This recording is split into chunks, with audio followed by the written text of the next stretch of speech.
As the Taliban regrouped across the border in Pakistan, the U.S. found itself grappling with a growing insurgency.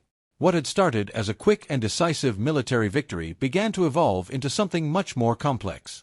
By 2003, the Taliban was launching guerrilla-style attacks, targeting U.S. forces and Afghan civilians alike. The enemy had become invisible, blending into the rugged terrain and local populations, making it nearly impossible to tell friend from foe. This was a new kind of war, one where high-tech weaponry and overwhelming military power were no longer enough. At the same time, efforts to rebuild Afghanistan were underway.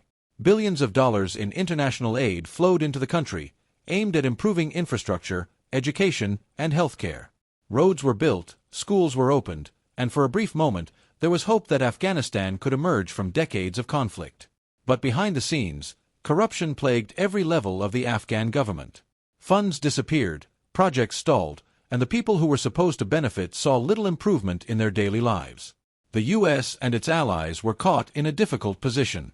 The goalposts had shifted from defeating the Taliban to building a stable, democratic Afghanistan, a task that was proving far more difficult than anticipated.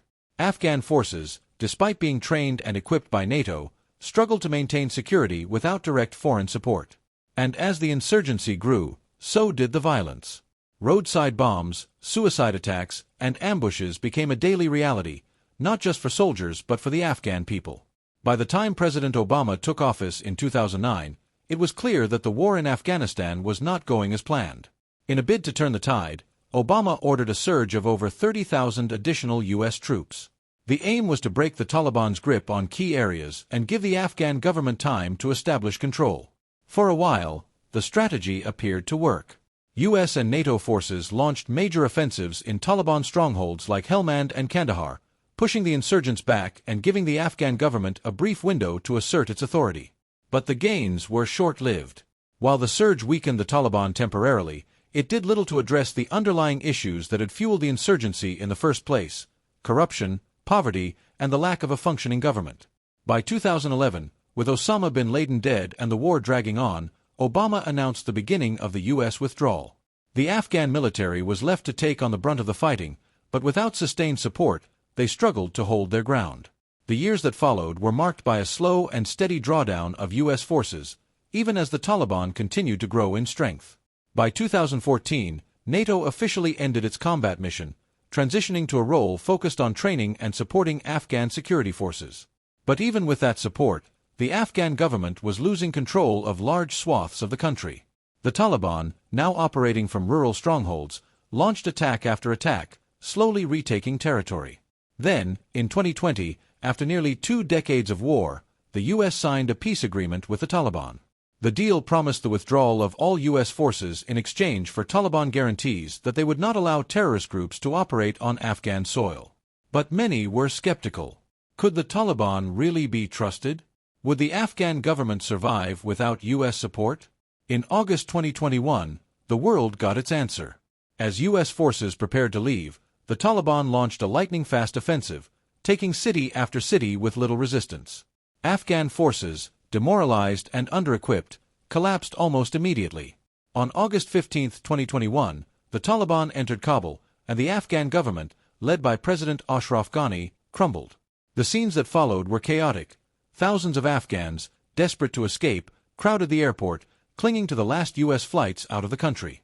After 20 years, trillions of dollars, and countless lives lost, the war in Afghanistan had come full circle. The Taliban were back in power, and the future of Afghanistan was once again uncertain. What had the U.S. achieved? Was it all worth it? These questions still linger as we look back on the conflict. Some argue that the war was a necessary response to the threat of terrorism, while others see it as a tragic waste of lives and resources. In the end, the story of the war in Afghanistan is one of complexity. It is a reminder that war is rarely straightforward and that even the most powerful nations can find themselves entangled in conflicts that defy simple solutions. What remains are the scars, on the Afghan people, on the U.S. military, and on the global community. The lessons of Afghanistan will be studied for years to come, but for those who lived through it, the consequences are all too real. As we reflect on this long and costly war, it's important to remember the human side of the conflict. Soldiers, civilians, aid workers, millions of people were touched by this war. Many gave their lives, others their futures. And though the fighting may have ended, the story of Afghanistan is far from over. The country now faces an uncertain future under Taliban rule, and the world watches, waiting to see what comes next.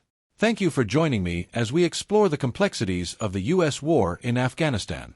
If this story resonated with you, please like and subscribe for more deep dives into the moments in history that shaped our world. Until next time.